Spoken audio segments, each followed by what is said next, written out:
জাকির নায়েক নিয়ে সারা পৃথিবী তোলপাড়।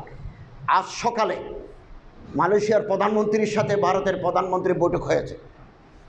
বৈঠকের এক পর্যায়ে নরেন্দ্র মোদী মালয়েশিয়ার প্রধানমন্ত্রীকে বলেছেন, আমার একটা মোস্ট ওয়ান্টেড পারসন আপনার দেশে আছে, আপনি তারে ফেরত দেন, আমি তারে বিচারের মুখোমুখি করব।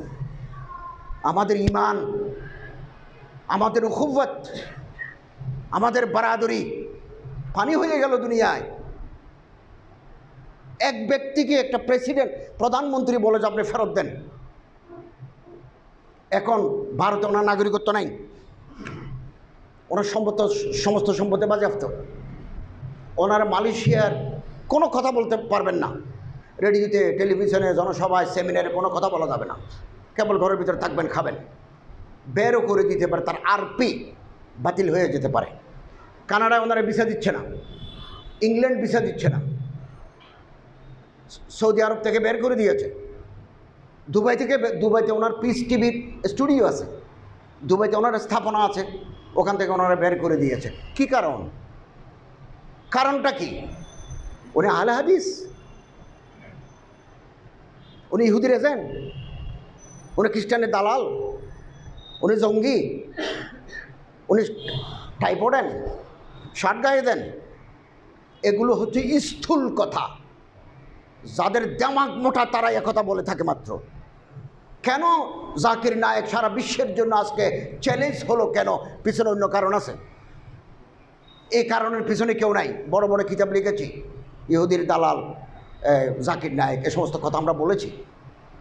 হক কথা বলার লোক নাই।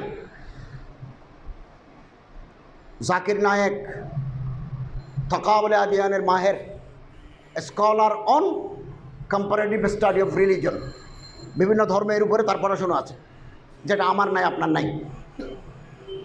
হিন্দুর ধর্মের ভিতরে কি আছে, মনুতে কি আছে, শ্রীমদ্ ভগবতে কী আছে, রামায়ণের ভিতরে কি আছে, কোন পৃষ্ঠায় কি আছে, Gospel, Talmud, New Testament, Old টেস্টামেন্টে কি আছে উনি জানেন।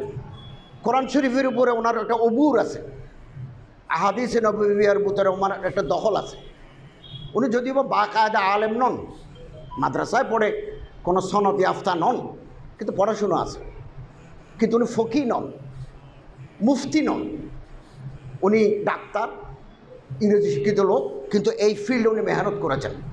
উনি যখন বক্তৃতা দেন ইসলামের উপরে, গায়রে মুসলিমদের 30টা অভিযোগ আছে, এই অভিযোগে 30টার বেশি নয়, উনি 30টার জবাব আছে ওনার। ফলে উনি যখন কোথাও কোনো বক্তৃতা করেন, কেউ এতারাজগুলো তুলে ধরে তিফলি মক্তবের মধ্যে তিনি জবাব দেন। মক্তবের বাচ্চাদের যেভাবে মানুষ শিখায়, এভাবে তিনি জবাব দেন। এবং তিনি সর্বশেষ ভারতের গভর্নমেন্ট খেপে যাওয়ার কারণ হচ্ছে, এখন তো হিন্দুত্ববাদী সরকার। ভারত এখন নতুন সংবিধানের সংশোধন করে বলা হয়েছে, পৃথিবীর কোনো দেশের কোনো হিন্দু যদি নির্যাতিত হয়, এই নির্যাতনের যদি দলিল থাকে, ভারত তাকে নাগরিকত্ব দেবে। নাগরিক, পৃথিবীর যে কোনো জায়গায় কোনো হিন্দু যদি অত্যাচারিত হয়, এটা যে ডকুমেন্ট থাকে, তাহলে ভারত তাকে নাগরিকত্ব দেবে। এই জাকির নায়েক সাহেব বলছেন হিন্দু ধর্ম বিকৃত হয়ে গেছে, হিন্দু ধর্মে মূর্তি পূজা নাই, কোথায় আছে দেখাও। এটা বলার কারণে তারা মনে করলো হিন্দু ধর্মের গোড়া তো শেষ হয়ে গেল। গণেশ না থাকলে, দুর্গা না থাকলে, সরস্বতী না থাকলে, মেনকা না থাকলে, কালী না থাকলে, তা আমাদের আর পূজা কি? তখন মনে করছে এই মানুষটা পৃথিবীর যেখানে তাকে ধরে আনি তারে জবাই করে দিতে হবে। এই জন্য ফেরত চায়। কানাডায় গেছেন, ব্রিটেনে গেছেন। ব্রিটেনে তিনি বক্তৃতা করেছেন 2টা, লন্ডন, ইংল্যান্ডে করেছেন, কানাডায় করেছেন 2টা। The present Bible is not word of Allah. বর্তমান বাইবেল যেটা বাজারে আছে, এটা আল্লাহর কালাম নয়। আল্লাহর কালাম এগুলো বিকৃত হয়ে গেছে, ডিস্টোর্টেড। এখন যেটা বাইবেল আছে, এটা সেন্ট পলের লেখা। এই দলিল, এই দলিল, এই দলিল। যারা বাইবেল লিখেছেন তারা একজনও হযরত ঈসা আলাইহিস সালামকে দেখেন নাই। ঈসা আলাইহিস সালাম 40 বছর বয়সে মারা গেছেন, 27 বছর পর্যন্ত ওনার জীবনের কোনো কাহিনী নেই। তো ওনার এগুলো লিখলো কে? এই সমস্ত 1 নম্বর দলিল, 2 নম্বর দলিল, 3 নম্বর দলিল, promise this Bible is the word of Allah, the Quran is permanently word of Allah.